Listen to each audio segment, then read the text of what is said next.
दोस्तों न्यूज में आपका स्वागत है। मैं मुकेश कुमार और आप देख रहे हैं जवाब तो चाहिए। जवाब तो चाहिए में आज हम बात करेंगे वक्फ संशोधन बिल 2024 पर जमीयत के ऐलान जिहाद की। संशोधन पर सहमति बनाने के लिए बिल को संयुक्त संसदीय कमेटी में भेज दिया गया था और 25 नवंबर से शुरू होने जा रहे संसद के शीतकालीन सत्र में वक्फ संशोधन बिल पेश किया जाना है।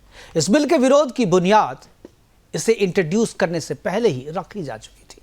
2024 के लोकसभा चुनाव के दौरान वोट जिहाद की बात सामने आई थी। आपको ये जानकारी पहले से होगी क्योंकि इस पर भी हमने काफ़ी खबरें और प्रोग्राम भी किया था। सलमान खुर्शीद की भांजी मरियम खुर्शीद ने एक वीडियो उसका वायरल हो रहा था जिसमें वो एक बंद कमरे में अपने वोटरों से जिहाद करने के लिए वोट का इस्तेमाल करने की बात कर रही थी, अपने वोटरों को उकसा रही थी। लेकिन अब वोट जिहाद से 4 कदम आगे जमीयत उलमाए हिंद ने देश में गृह युद्ध के हालात पैदा करने की तरफ इशारा किया है। वक्फ संशोधन बिल 2024 का विरोध करने के लिए जमीयत और ऑल इंडिया पर्सनल मुस्लिम लॉ बोर्ड ने इंदिरा गांधी इंडोर स्टेडियम में एक कार्यक्रम का आयोजन किया जिसमें करीब 10,000 से ज्यादा मुस्लिमों ने हिस्सा लिया। जमीयत प्रमुख मौलाना अरशद मदनी ने सम्मेलन में मोदी पर देश को बांटने और भाईचारा के माहौल को बिगाड़ने का आरोप लगाया।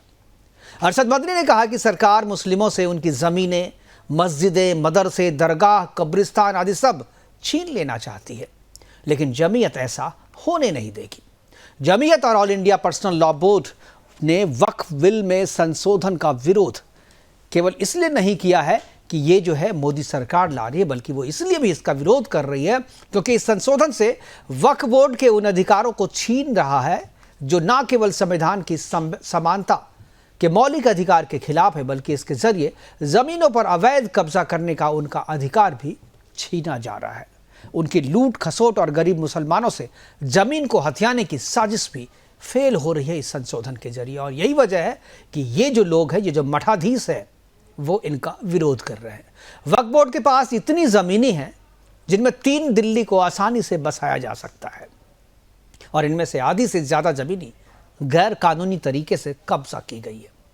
2013 के संशोधन में वक्फ बोर्ड को मिले असीमित अधिकार के बाद इन अवैध जमीनों को वैध बना दिया गया। जमीयत और all India personal law board ने सरकार पर धर्मनिरपेक्षता में आग लगाने का आरोप भी लगाया है। अरशद मदनी ने कहा है कि मुसलमानों के खिलाफ काम करने के कारण भी 2024 के चुनाव में जमीयत ने सारे मुसलमानों को सरकार के खिलाफ वोट देने को कहा था और उसी का नतीजा है कि तीसरी बार मोदी की सरकार चंद्रबाबू नायडू और नीतीश कुमार की बैसाखी पर आकर टिक गई। मंच पर टीडीपी के नेता नवाब जान भी मौजूद थे और उन्होंने भी कहा कि वह वक्फ संशोधन बिल पास नहीं होने देंगे। इसके बाद से ही यह कयास लगाए जा रहे हैं कि चंद्रबाबू नायडू इस बिल पर क्या स्टैंड रखते हैं, यानी टीडीपी का स्टैंड क्या होगा। वैसे आपको बता दूं कि चंद्रबाबू नायडू के मांग के बाद ही इस बिल को जेपीसी यानी ज्वाइंट पार्लियामेंट्री कमेटी के पास भेजा गया था।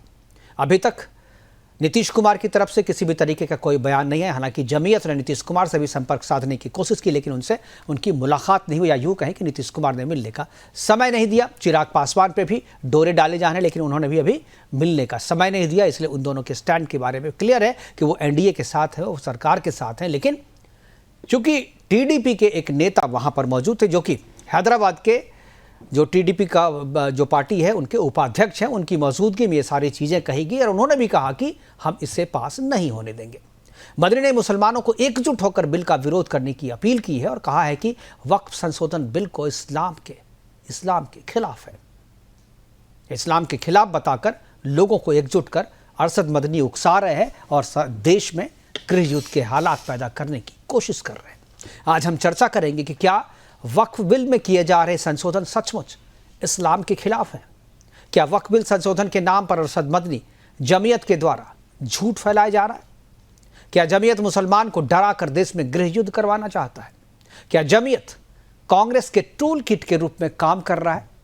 करेंगे चर्चा, और चर्चा को आगे बढ़ाने के लिए हमारे साथ कुछ मेहमान होंगे, उनसे मैं आपका परिचय करवाऊंगा। लेकिन सबसे पहले आपको अरशद मदनी के वो बयान सुनवाता हूं, आपको वो जहरीले बयान आपको सुनवाता हूं, जिसके बाद से ये कयास लगाए जाने रहे हैं, ये समझा जाने लगा है कि अरशद मदनी और जमीयत जो है वो देश में गृह युद्ध के हालात पैदा करना चाहती है। एक बार सुनते हैं क्या कहा अरशद मदनी ने। कि इस बात को कद्र की नजर से देखा और मैंने ये ऐलान किया कि इस ऐलान के बाद मुसलमान को उस गठबंधन की जिसमें रहकर उसको आजादी मिलती है अपने मजहब की, उसको वोट देना अपने अपने दीन की हिफाजत के मुरादिफ है। और मुझे बड़ी खुशी है कि सारे हिंदुस्तान के मुसलमानों ने एकजुट होकर के गठबंधन को वोट दिया और गठबंधन इस तरह से आगे निकला और बीजेपी हार गई। आपने जिस सियासत को इख्तियार किया, आप 2 इलेक्शन पहले देखिए किस कुव्वत के साथ बीजेपी आई थी। आपने जिस पॉलिसी को इख्तियार किया, सेकुलरिज्म को आग लगानी चाहिए, उसका नतीजा इस इलेक्शन में क्या हुआ? बीजेपी हार गई। मैं कहता हूं कि अगर चंद्रबाबू नायडू की बैसाखी न होती और उधर नीतीश कुमार की बैसाखी न होती तो बीजेपी गवर्नमेंट नहीं बना सकती थी। क्या आसाम के चीफ मिनिस्टर का किरदार बदबूदार किरदार है, खराब किरदार है, मुसलमान को दफन करने का किरदार है। वो ये कहता है कि आसाम के सिवा आसाम के अंदर मर्दमशुमारी 71 नहीं, जैसे सारे हिंदुस्तान में 51 है, इसी तरह आसाम के अंदर भी 51 होगी। आप समझते हैं इसका असर? आज इसका असर यह होगा कि अगर 71 टूट जाए और 51 पर आ जाए तो आसाम के अंदर 1.5 करोड़ बच्चे और बड़े सब हिंदुस्तान से बाहर हो जाए। कहां जाएंगे? दिल्ली के कुर्ब जवार में देखो कितनी बड़ी बड़ी मस्जिदें हैं।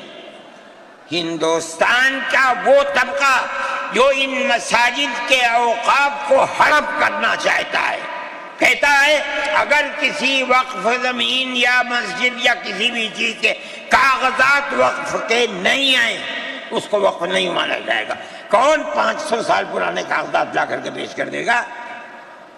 कानून ये था कि जो मस्जिद बनी है, जो वक्फ पर बनती है, वो वक्फ है।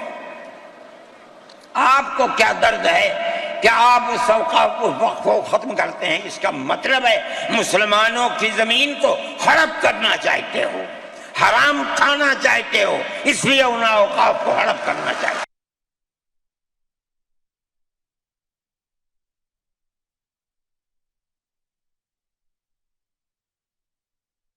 और भी कई नेताओं ने कहा था कि भारत में भी बांग्लादेश की तरह होगा। मुझे लगता है वक्फ बोर्ड के नाम पर ये भारत में राहुल गांधी गृह युद्ध करवाना चाहते हैं और गृह युद्ध करवाने के लिए नए नए टूल किट बना रहे हैं। और ये लेकिन ध्यान रखें, ये कांग्रेस के कुकृत्य राहुल गांधी का ये सपना पूरा नहीं होगा, क्योंकि भारत के युवा जग चुके हैं। सुनकर विजय हमारे देश की संसद में नरेंद्र मोदी की सरकार अगर अनकॉन्स्टिट्यूशनल बिल लेकर आएगी, आर्टिकल 26 का वायलेशन होगा, जिसमें आर्टिकल 26 में ए बी सी डी के तहत ये वक्फ बोर्ड रिलीजियस डिनोमिनेशन को हमको राइट है अपने अपने रिलीजियस प्रैक्टिसेस को अपने इंस्टीट्यूशन चलाने का, मोदी छीन रहे हैं उसको, इसीलिए तो हमको आपत्ति है। तो एक के बाद एक बयान आ रहे हैं। जिस तरीके से अरशद मदनी ने कहा है वो ऐसा लग रहा है कि सारे मुसलमानों को एकजुट कर सरकार के खिलाफ, देश के खिलाफ जो वो खड़ा करना चाहते हैं और एक गृह युद्ध की स्थिति जो है वो पैदा करना चाहते हैं। और इसके पीछे कहीं ना कहीं, जैसा कि गिरिराज सिंह जी इशारा कर रहे थे, कि गृह युद्ध की स्थिति पैदा करने में राहुल गांधी यानी कांग्रेस के टूलकिट के रूप में जमीयत जो है काम कर रही है। करेंगे चर्चा, और चर्चा को आगे बढ़ाने के लिए हमारे साथ जो मेहमान हैं उनसे आपका परिचय करा दूं। मुस्लिम स्कॉलर के तौर पे हाजी नाजिम हमारे साथ रहेंगे, सुरेंद्र स्वामी जी हमारे साथ हैं राजनीतिक विश्लेषक के तौर पे, और डॉक्टर एच.एस. रावत है हिंदू धर्म गुरु के रूप में, राकेश प्रजापति समाजवादी पार्टी के प्रवक्ता के तौर पे, और बीजेपी की तरफ से है प्रोफेसर विदुर रावल जी। सभी मेहमानों का स्वागत है और चर्चा की शुरुआत प्रोफेसर विदुर रावल जी से मैं करना चाहूँगा। रावल जी, जो इल्ज़ाम लगाए जा रहे हैं बीजेपी पे कि बीजेपी जो है जानबूझ करके ये सब कर रहा है, ये मुसलमानों के खिलाफ है, ये इस्लाम के खिलाफ है, ये जो संशोधन है इसको मुसलमानों के खिलाफ बताया जा रहा है, ज़रा दर्शकों को बताएं क्या सचमुच ये मुसलमानों के खिलाफ है या ऐसा करके मुसलमानों को उकसाया जा रहा है। मुकेश जी, आपको नमस्कार और आपके माध्यम से सुदर्शन न्यूज देख रहे सभी दर्शकों को और हमारे जो साथी पैनलिस्ट हैं सबको नमस्ते जी। मैं उम्मीद कर रहा हूं मेरी आवाज ठीक ठाक आ रही है। बिल्कुल बिल्कुल बिल्कुल आ रही है। देखिए, एक संविधान सुरक्षा सम्मेलन के नाम से इंदिरा गांधी स्टेडियम नई दिल्ली देश की राजधानी में एक आयोजन होता है। प्योरली मजहबी उन्माद फैलाने के लिए एक पूरे की पूरी बातें वहां पर की जाती हैं। कट्टरता की जो सीमाएं हैं उनको लांघते हुए वो बात करते हैं और संविधान की धज्जियां उड़ाती हुई उनके भाषण है। एक एक का भाषण जो है आप सुन लीजिए, वो संविधान की धज्जियां उड़ा रहा है। लेकिन आपके प्रश्न पर अगर पहले ही आए कि ये क्या मुसलमानों का कोई इख्तियार, कोई हक मारने के लिए कोई इस प्रकार की बात करने, तो इस पर समझना पड़ेगा। ये इसका एक बड़ा हिस्सा जो है, ये जो संशोधन जिस पर चर्चा हो रही है, उसका एक बड़ा हिस्सा जो है, जिस हिसाब से जो मुट्ठी भर अमीर मुसलमानों ने जिस प्रकार से कब्जा लिया सभी पूरे मुसलमान कौम की जो पूरी संपत्ति है, उसको लेकर एक बड़ा मसला तो वो है। इसके अलावा और भी बहुत सारे मसलायत हैं कि किस प्रकार से बिना कोई अकाउंटेबिलिटी दिए किस प्रकार कांग्रेस सरकार ने इन मुट्ठी भर लोगों से ब्लैकमेल होकर किस प्रकार से वक्फ के अंदर संशोधन किया। लेकिन पहले अगर सिर्फ संविधान वाली बात पर ही आ जाए, क्योंकि इस जो मजमून था ये पूरा का पूरा, ये जो पूरा सम्मेलन था उसका नाम रखा गया था संविधान सुरक्षा सम्मेलन। तो पहले तो ये बताएं कि ओवैसी साहब ने अभी आपके पैकेज में कहा कि आर्टिकल 26 के ए बी सी डी में कहीं पर वक्फ का कोई जिक्र है क्या? नहीं। ये आपके दर्शकों को भी ढूंढना चाहिए। क्या वक्फ का जिक्र जो है पूरे कॉन्स्टिट्यूशन में, भारत के संविधान में कहीं वक्फ का जिक्र है क्या? कोई जिक्र नहीं है, कोई जिक्र नहीं है। लेकिन किस प्रकार से संविधान का नाम लेकर ये लोग जो हैं, ये जो उन्मादी लोग हैं, जो देश को गृह युद्ध में लेकर जाना चाहते हैं, जिनसे बर्दाश्त नहीं हो रहा भारत आगे बढ़ रहा है, जो भारत को बांटना चाहते हैं, जिनके मंसूबे जो हैं 1947 में अधूरे तौर पर पूरे हुए थे, वो एक और गृह युद्ध करके भारत का एक सवाल मुझे लगता है कि बीजेपी से और किया जाना चाहिए, क्योंकि कल का जो ये सम्मेलन था उसमें एक चीज़ कही गई कि बैसाखी पे सरकार है। टीडीपी के एक नेता भी मंच पर बैठे हुए थे और उन्होंने भी कहा कि हम इस संशोधन को पास नहीं होने देंगे। और जो आउट ऑफ कैमरा जो बातचीत हुई है, जहां जो हमारे लोग वहां पर मौजूद थे, उनके सामने में ये बात हुई है कि हम सरकार गिरा देंगे। इस तरीके की बातें हुई है, दावा किया जा रहा है। इस पर मैं चाहूंगा कि आपकी प्रतिक्रिया हो। देखिए, टीडीपी में काम करने वाले एक नेता वहां पर बैठे थे, लेकिन उनके श्रीमुख से ऐसी बात नहीं हुई। उनकी उपस्थिति में अगर ये बात कहीं पर आई है तो ये समझना पड़ेगा कि टीडीपी के जो नेता हैं, जो टीडीपी के संसदीय दल के नेता हैं, उन्होंने वक्फ के ऊपर जब चर्चा हो रही थी लोकसभा के अंदर, उसमें उन्होंने किस प्रकार से जो बातें रखी हैं वो समर्थन में रखी हैं संशोधन के। इसके अलावा 31 जो मेंबर हैं, जो स्टैंडिंग माफी चाहूंगा जो जेपीसी के मेंबर हैं, उनमें भी टीडीपी का रिप्रेजेंटेशन है। तो वहां पर भी हाँ जी, टीडीपी का वहां पर भी जो है रिप्रेजेंटेशन है। तो वहां पर भी जो बात रखी जाएगी उसको टीडीपी का आधिकारिक स्टैंड माना जाए। कोई अपने मजहबी सम्मेलन में जाकर अपने लोगों को उकसाने के लिए या उनके साथ उनके हाँ में हाँ भरने के लिए उनके सामने किस प्रकार की बातें की जाती है, मुझे लगता है इसका ज्यादा महत्व नहीं है। जेडीयू का नाम लिया इन लोगों ने, जेडीयू के भी लल्लन सिंह का एक बार भाषण सुन लीजिए जो लोकसभा के अंदर उन्होंने दिया है, वो बहुत हद तक मैच करता है। लेकिन बड़ी बात क्या है कि ये सभी जो संविधान बनाने, बिल्कुल आपकी आवाज कट रही है, आवाज अभी नहीं आ रही। मैं समाजवादी पार्टी के प्रवक्ता प्रजापति जी के पास जाना चाहूँगा, राकेश प्रजापति जी के पास। राकेश जी, ये जो जमीयत ने कल सम्मेलन किया है, जमीयत और उसमें all India Muslim personal law board के भी लोग थे, दोनों ने मिलकर के ये किया था, और इसमें जो बातें कही गई कि सरकार बैसाखी पे है और अगर ये बिल पास होता है तो सरकार हम चलने नहीं देंगे, सरकार को गिरा देंगे, और मुस्लिमों से जो अपील की गई है उस अपील पे मैं चाहता हूं कि आपकी प्रतिक्रिया। क्या ये देश में गृह युद्ध की स्थिति पैदा करना चाह रहे हैं आप लोग? जी देखिए, जो मीटिंग हुई उसका मैं नहीं कह सकता क्या हुआ वहां पर, क्योंकि मैं या हमारी पार्टी का वहां पर कोई व्यक्ति ऐसा नहीं था। आप लोगों के द्वारा ही बताया जा रहा है कि टीडीपी के एक नेता ने ये कहा है लेकिन मैं एक बात टीडीपी के कहना नेता चाहता ने हूं, कहा है इससे कि पहले हम भी- इसे पास नहीं होने देंगे, लेकिन उनके सामने में जमीयत के जो अरशद मदनी थे उन्होंने कहा कि सरकार गिरा देंगे। जी, लगता है नेटवर्क का की कुछ समस्या आवाज आ रही है? जी अब आ रही है, जी आ रही है जी। देखिए, मैं उसी बात पर आ रहा हूं। पिछले जब से ये सरकार मोदी 3.0 आई है, तब से यू टर्न जिसे कहते हैं, उस यू टर्न की लाइन लग गई है। कई यू टर्न, ये चाहे लेटरल एंट्री का यू टर्न हो, चाहे वक्फ बोर्ड का हो। वक्फ बोर्ड में चाहे कौन सा जो यू टर्न है? वक्फ बोर्ड में कौन सा यू टर्न है? वक्फ बोर्ड पर भी यू टर्न नहीं था, वरना ये जेसीपी में कोई भेजते ही नहीं है, यू टर्न नहीं कहेंगे इसे। और मैं आगे मेरी बात को पूरा हो ठीक। जाने दीजिए। नहीं, आप गलत कहते हैं तो मैं थोड़ा सा संशोधन बीच में ही करूं, दर्शक भी सुन रहे हैं ना। इसलिए कहूंगा, क्योंकि इसलिए कह रहा हूं कि वरना ये जेपीसी में भेजते ही नहीं है। ये तो पारित कर देते हैं जब इन्हें लगता है कि हमें जो नियम पारित करना है, फिर वो पारित कर देते हैं, वो किसी से नहीं पूछते।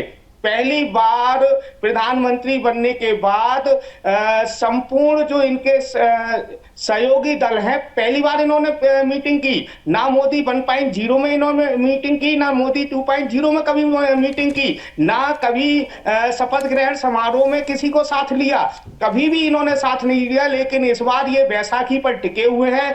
देखिए, एक मुद्दा बता रहा हूं जो मुस्लिम कम्युनिटी से ही जुड़ा हुआ था। जब कांवड़, आपको शायद याद होगा, कांवड़ यात्रा के दौरान जब नेम प्लेट रखने का नियम लाए थे, तो नीतीश कुमार ने, चिराग पासवान ने, जयंत चौधरी ने, चंद्रबाबू नायडू ने, सभी ने विरोध किया। और आप चिंता ना करें, जब ये वक्फ बोर्ड का नियम लाएंगे तो निश्चित रूप से ये सरकार गिरेगी। और जिस तरीके से टीडीपी के नेता ने बयान दिया है, चाहे चंद्रबाबू नायडू सही, चाहे जयंत चौधरी सही, चाहे जो है हमारे नीतीश कुमार सही, चाहे चिराग पासवान सही, ये सभी लोग इसके खिलाफ खड़े होंगे। निश्चित रूप से आप ये समझ लीजिए, ये इनकी कब्र बन करके ये जो है कानून आएगा, निश्चित रूप से कब्र बन जाएगी। चलिए, आपकी बात सुन करके हाजी नाजिम खुश हो रहे हैं, जो कि एक तो कोई समर्थक मिला हमें। हाजी साहब, क्या आपको भी लगता है कि ये बिल जो है पास नहीं होगा, सरकार गिर जाएगी? और क्या जो जमीयत की कल जो बैठक थी, कल जो मीटिंग, कल जो सम्मेलन था, क्या वो मुसलमानों को उकसाने के लिए था, उकसाने वाला था? क्योंकि जो बातें कही गई है वो ज़मीनी तौर पे कहीं से सही नहीं है कि आपकी मस्जिदों को, आपके ज़मीन को, आपके मदरसों को, आपके कब्रिस्तान को कब्जा कर लिया जाएगा, छीन लिया जाएगा। ये बात तो कहीं पे है नहीं, तो फिर इस तरह की बातें क्यों फैलाई जा रही है? देखिए, अभी आपने कहा प्रजापति जी को जिस तरीके से बोले कि हाजी नाजिम खुश हो गए क्योंकि वो उनके समर्थन में आ गया हाजी नाजिम।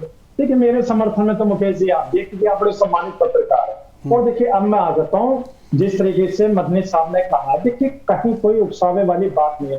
देखिए, ये भारत का संविधान है, सबको अपना अधिकार है अपनी बात रखने का। और देखिए, जिस तरीके से वक्फ बोर्ड की जमीन के बारे में बातें कही गई, तो मैं फिर वहीं आ जाता हूँ अयोध्या वाली जमीन पे। 13,000 एकड़ जमीन जो हमारे जो देश के नौजवान आदमी थे उनकी जमीन थी, तो उसके किस तरीके से पूंजीपतियों को दे दिया गया, ये किसी से छुपा हुआ नहीं है। लेकिन हाँ, वक्फ बोर्ड की जमीन पर इनकी नजर है, तो मैं ये कहता हूँ बड़ी जिम्मेदारी के साथ ये देश संविधान से चलता है। और देखिए, संवैधानिक लोग हैं हम चाहते हैं कि मुल्क के अंदर हमेशा अमन व सुकून बना रहे, हिंदू मुस्लिम भाईचारा हमेशा कायम रहे, गंगा जमनी तहजीब के नीचे ये मुल्क जो है हमेशा पूरी। यही बात तो हम भी चाह रहे हैं, लेकिन आप तो ऐसा करने नहीं दे रहे ना। मदनी साहब तो बिठा करके लोगों को उकसा रहे हैं, कह रहे हैं कि भाई जो अगर एक साथ खड़े हो जाओ सरकार के खिलाफ, ये तुम्हारी ज़मीन छीन रहा है, ये तुम्हारे कब्रिस्तान छीन रहा है, तो ऐसे गंगा जमनी तहजीब थोड़ी होती। ये तो आप जो उकसा करके गृह युद्ध करवा रहे हो, मारपीट कराओ, खून खराबा करने के लिए उकसावा कर रहे हो। इस उकसावे के बाद क्या होता है?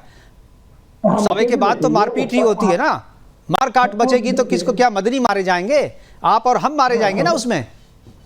हाँ मुकेश भाई, सुन लीजिए, अभी आपने कहा मदनी साहब ने जो हाँ आवाम थी उनको उकसाया। देखिए, बिल्कुल गलत बात कह रहे हैं। देखिए, उकसाना क्या होता है? उकसाना ये होता है जिस तरीके से भाजपा के एक मंत्री ने क्या कहा था कि अगर एक मुस्लिम एक थप्पड़ मारे तो उसके 100 थप्पड़ सारे हिंदू इकट्ठे होकर मारे, ये होता है उकसाना।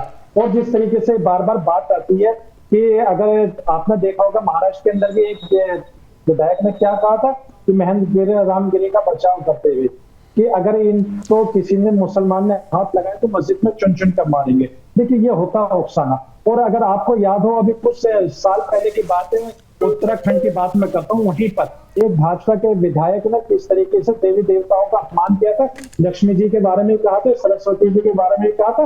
देखिए वो तो था, लेकिन कोई भी हिंदू समाज वाले ने कहीं भी उनके खिलाफ बात नहीं करी, लेकिन हम मुस्लिम समाज उनके खिलाफ बात कर रहे थे क्योंकि ये हमारे हिंदू भाइयों की आस्था थी। देखिए ये है गंगा सब्जी तहजीब। और देखिए बार बार जो उकसाने की बात कर रहे हैं मुसलमानों के लिए, तो वो कहते हैं कि आप अपने घर में तलवार रखें, भाला रखें, ये इस तरीके का ये उकसाना है। तो देखिए मदनी साहब ने कहा है कि देखिए देश संविधान से चलता, सबको एकजुट ठीक है, रहना ऐसा उन्होंने कुछ कहा नहीं, और जो बातें कही वो पब्लिक डोमेन में है, सब सुन रहे हैं। और सुरेंद्र स्वामी जी हमारे साथ हैं, वो भी सुन रहे हैं। सुरेंद्र जी, कल जो ये सम्मेलन हो रहा था इसके बारे में आपको जानकारी होगी, जो मदनी ने कहा वो भी आप सुन रहे होंगे।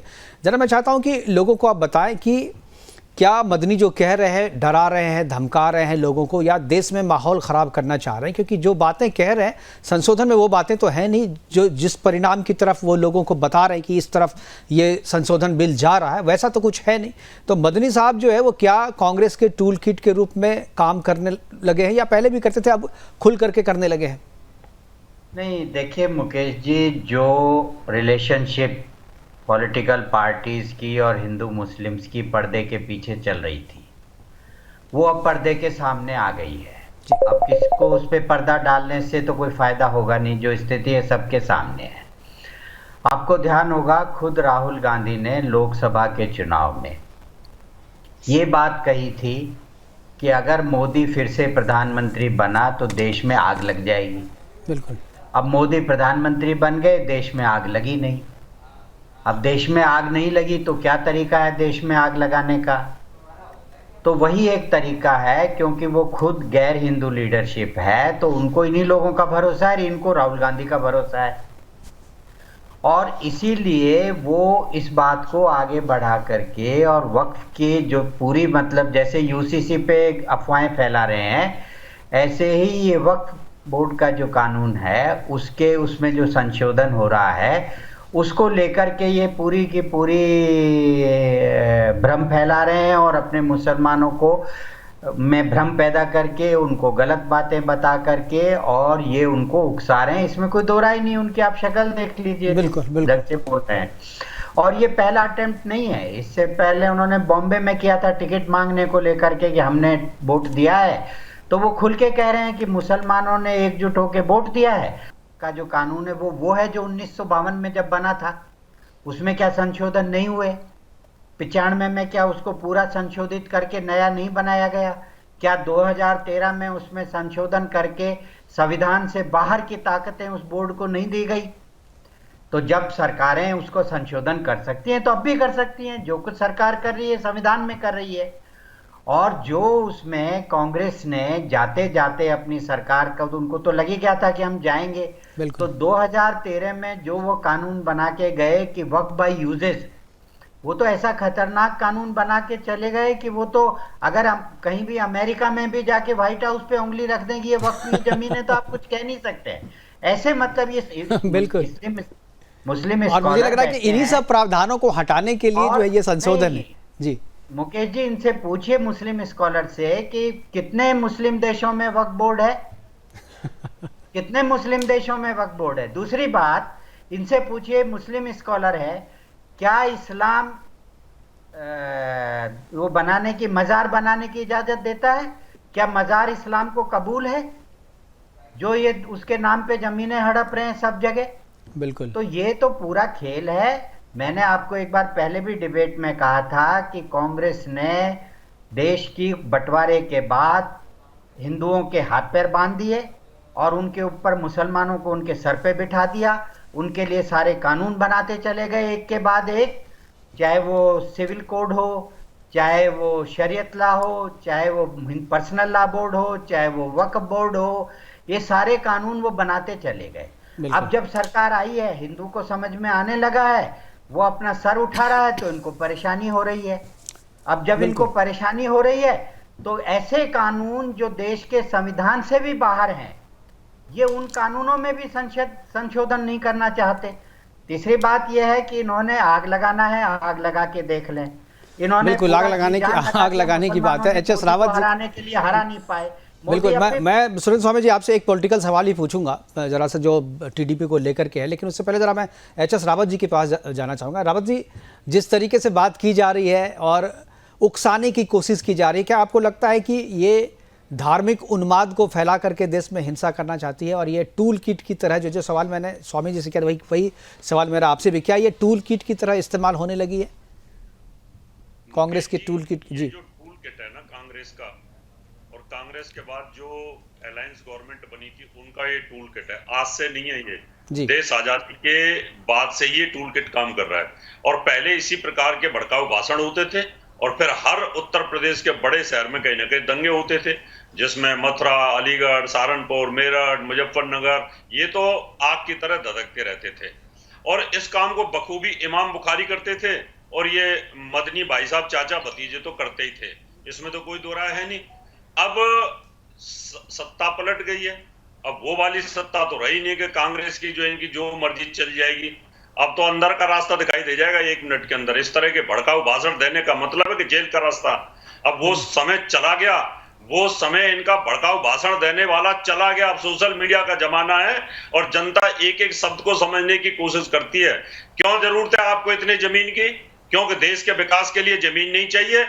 जब रेलवे के पास जमीन है, आर्मी के पास जमीन है, तो इतनी जमीन का क्या करोगे आप लोग? क्यों ली थी ये जमीन? क्या ये दान की जमीन है या हड़पी हुई जमीन है? दान में कौन जमीन देता है? और इसका सर्वे कर लेना चाहिए कि कितने लोगों ने दान दिए, रिकॉर्ड होता है दान का तो पूरा की पूरा, और हड़पी हुई का पूरा। पलवल शहर की कॉलोनियां बनी हुई हैं। एक बार मैं वहां वास्तु विजिट के लिए गया था तो वो सारे रो रहे थे, बोले जी पहले कॉलोनी काट दी, बाद में बोला ये तो वक्फ बोर्ड की जमीन है, अब हमसे वो रॉयल्टी लेते हैं, हमसे लीज का सारा कुछ कर लिया। वहां 3-4 स्कूल चल रहे हैं हिंदुओं के, उनकी भी तलवार लटकी हुई है। तो ये जो गंदा धंधा वक्फ बोर्ड की जमीन के नाम पे चल रहा है हिंदुस्तान के अंदर, इसके लिए कानून लाना बहुत जरूरी है। और इस प्रकार की जो वाहियात किस्म के भड़काऊ बयान दिए जा रहे हैं, इनको अरेस्ट कर लेना चाहिए, जेल के अंदर डाल देना चाहिए। क्योंकि अब वो कानून नहीं चलेगा जिस प्रकार से जो मर्जी भड़का दिया। इमाम बुखारी ने फतवा जारी कर दिया कि कांग्रेस को वोट दो या जनता दल को वोट दो या दूसरी जनता पार्टी को वोट दो, वो सब चीजें रहने वाली नहीं है। इसलिए सरकार उचित फैसला ले रही है, कानून पास होना चाहिए और ये जो जमीन है फालतू की, इन सब चीजों को सरकार को टेक ओवर करना चाहिए। बिल्कुल। प्रोफेसर विदु रावल के पास मैं एक बार जाना चाहूँगा। विदु साहब, जो बातें करें कि 500 साल पुरानी हमारी मस्जिदें हैं, 400 साल पुरानी हमारी ज़मीनें हैं, इसके कागज़ हम कहाँ से लाएं? तो भाई 500 साल पुरानी कागज़ तो मांगे भी नहीं जा रहे हैं आपसे, तो ये चीज़ें कहाँ से आ गई कि भाई 500 साल पुरानी जो मस्जिदें हैं उनके लिए पेपर चाहिए? ये सब चीज़ें, अफवाहें जो फैलाई जा रही है, थोड़ा दर्शकों को साफ करें स्थिति आप। जी मुकेश जी, जिन्होंने दशकों तक पूरे देश से कागज मांगे, श्री राम जन्मभूमि पर राम मंदिर होने के सबूत मांगे और हमने कागज दिए और बोरियां भर भर के कागज दिए। वो कहते हैं कि जो 500 साल पहले इन्होंने बाबर के सेनापति ने जो मस्जिद वहां पर बनाई थी, मंदिर को तोड़कर, बाबरी मस्जिद इसको बोलते हैं, जन्मभूमि मस्जिद बोलते रहे लंबे समय तक, उसके कागज तो हमसे इतने साल तक, 70 साल तक मांगते रहे, कोर्टों में खड़े होकर मांगते रहे और हमने कागज दिए, बोरियां भर भर के कागज दिए। अपने लिए कहते हैं कि भाई कागज कहां से लाएं? कितनी अजीब, आप अपने लिए कहते हैं कागज कहां से लाएंगे, कितनी अजीब बात है। लेकिन बड़ी बात क्या है, इस पर मेरिटोरियस चर्चा कहीं हो रही है क्या?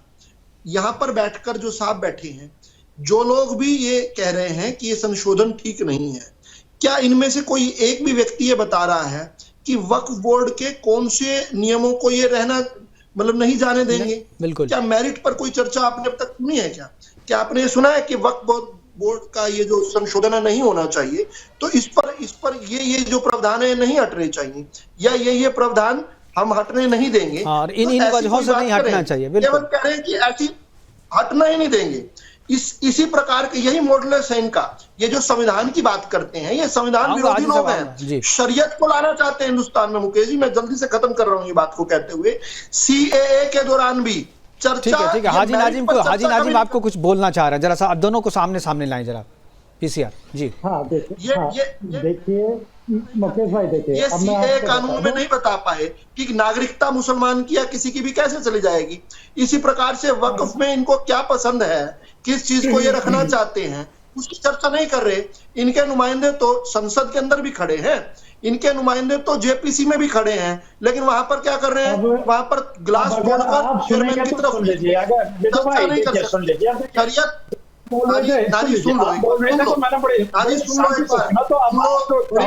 अभी क्या कह रहे थे, अब ये क्या कह रहे थे कि सरकार गिर जाएगी, सरकार गिरने की बात कह रहे थे। ये तो 2014 से सरकार गिर रहे हैं, ये तो 2002 से मोदी को सूली पर लटकाने की बात कर रहे हैं, लेकिन इनके मंसूबे कामयाब हुए क्या?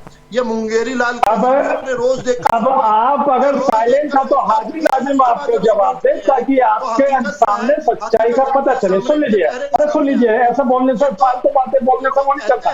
सुन लीजिए, अभी आपने बाबरी मस्जिद के बारे में करी, सुन लीजिए, अभी आपने बाबरी मस्जिद के बारे में बात करी थी, देखिए पेपर दिखा रहे थे। तो मैं ये कहना चाहता हूँ, क्या मानते हैं कि बाबरी मस्जिद का जो फैसला है, क्या पेपर की बुनियाद पर आप मानते हैं क्या? संविधान, सुन लीजिए, मानते हैं क्या इस चीज को? बिल्कुल। मुकेश जी देखिए, मुकेश जी देखिए, अभी जिस तरीके से बार बार बाबरी मस्जिद की बात कर रहे थे, तो मैंने एक बात बताता हूँ, सुन लीजिए, सुन लीजिए, आप सुनना नहीं चाहते। मैं कहता हूँ सुप्रीम कोर्ट ने साफ लफ्जों में एक आगे मस्जिद नहीं बनाएगी। ठीक है, आप लोग साहब ने बारी बारी से बारी लाइन में तो कागज लेकर खड़े हो जाते हो। फिर आज जब ये जमाते उलेमा हिंद, जिसने जब देश का संविधान बना था उस समय भी विरोध किया था, ये आजादी से पहले का संगठन है, इसने हर मौके पर भारत का विरोध किया है, और आज ये खड़े होकर संविधान के रक्षक बन गए।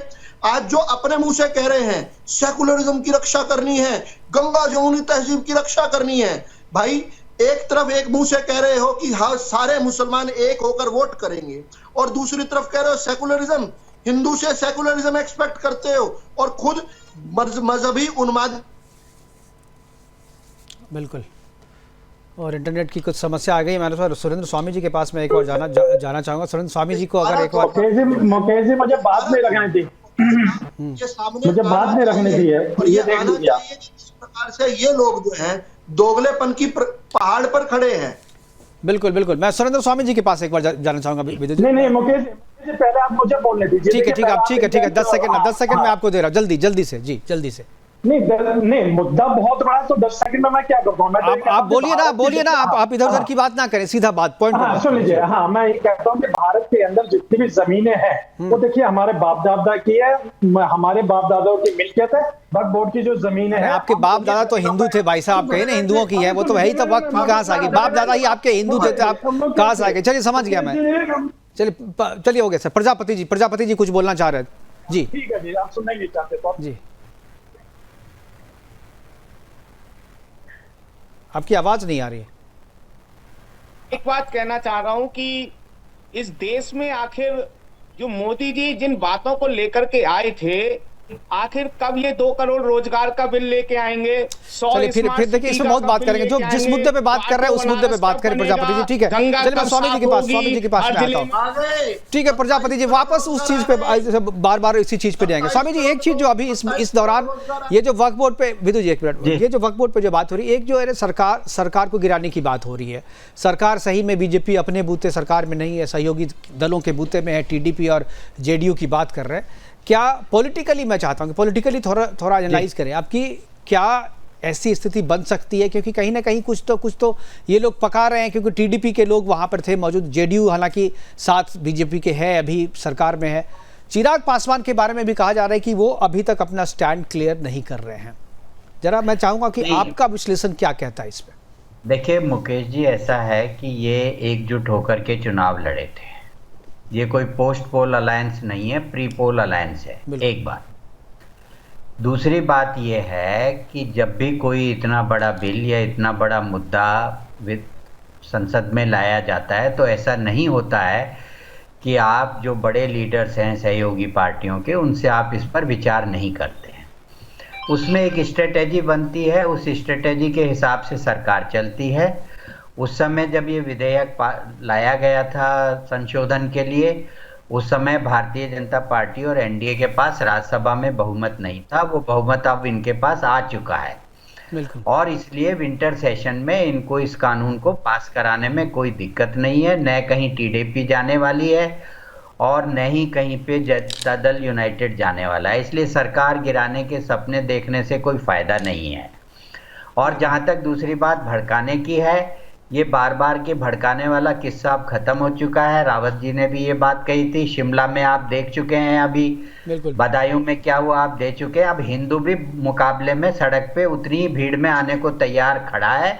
तो वो अब सरतन से जुदा के नारे लगा के और डरा करके लोगों को हम धमका के ले लेंगे, वो बात खत्म है। और तीसरी आखिरी बात मैं कह रहा हूं कि अगर समाजवादी पार्टी ये तैयार है कि दोबारा लोकसभा के चुनाव में तुरंत जाने को तैयार हो, तो ये बता दें अपनी स्थिति। ये जो इतनी सीटें लेके बैठे हैं, इनकी तैयारी है आज अभी तुरंत लोकसभा के चुनाव में दोबारा जाने की? कोई चुनाव नहीं चाहता है और इस सरकार को कोई खतरा नहीं है, कोई खतरा नहीं है और कोई गिराने की हैसियत नहीं। 13 तारीख को चुनाव कराने के लिए क्यों घबरा गए? 20 तारीख क्यों करवा दी गई? वो तो आप लोगों की ही मांग थी। आपको मालूम है 13 तारीख को चुनाव होना था, वो चुनाव का घबरा गए, 20 तारीख करवा दी। अरे प्रजापति जी, आपको बात को चुनाव होना था, आके बोलने लगते हैं। क्या त्योहार है 12 तारीख को? 20 अरे आप प्रजापति, आप तो हिंदू है नहीं, आप बताएंगे 12 तारीख को क्या त्योहार है?